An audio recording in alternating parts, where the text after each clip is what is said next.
Hello there.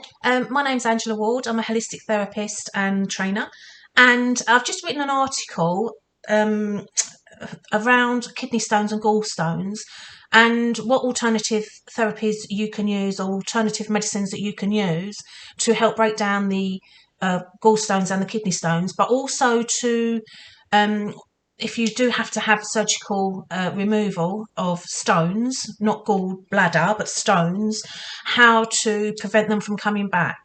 And in this article, one of the things that I speak about are crystals. And I have two crystals, and one is a citrine and the other one is malachite.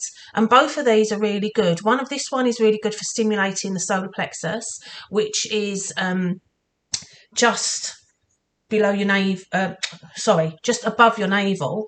And this is connected to your organs, your solar plexus, and it's all around that stomach area. So your liver, your gallstones, your kidneys. And malachite is really good for breaking down toxins and helping the liver to function properly. And these two together are going to be a powerful elixir, if made properly, to help with such ailments. So I wanted to show you how to do them, because you cannot just put these straight into water, as they are toxic to the body. But what you do want is you want to get the energy out of it. Okay, so what I'm going to do is I'm going to make a small one now, and I'm going to get myself a glass container, and I'm literally going to put the crystals in that container. If you can see it there's the crystals in that container.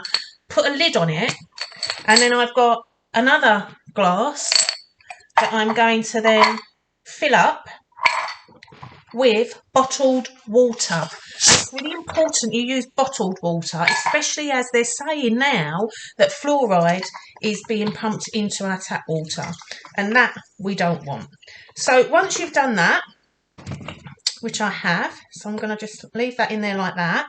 I'm using fizzy water, but you can use plain water. You want to put a lid on this, and you want it to sit either in the moonlight, if you can, on a full moon, or just out in the sunshine, just for an hour or two, okay? And then you can drink it, just sip it and drink it. And what this does is you've got a protective layer, because you'll get the energies from the crystals, but you won't get the toxic mineral compounds from it, which are toxic, right? So there you go. It's as simple as that. Okay, if you would like a copy of the article, please do mention it in the comments and with your email, and I'll send it to you.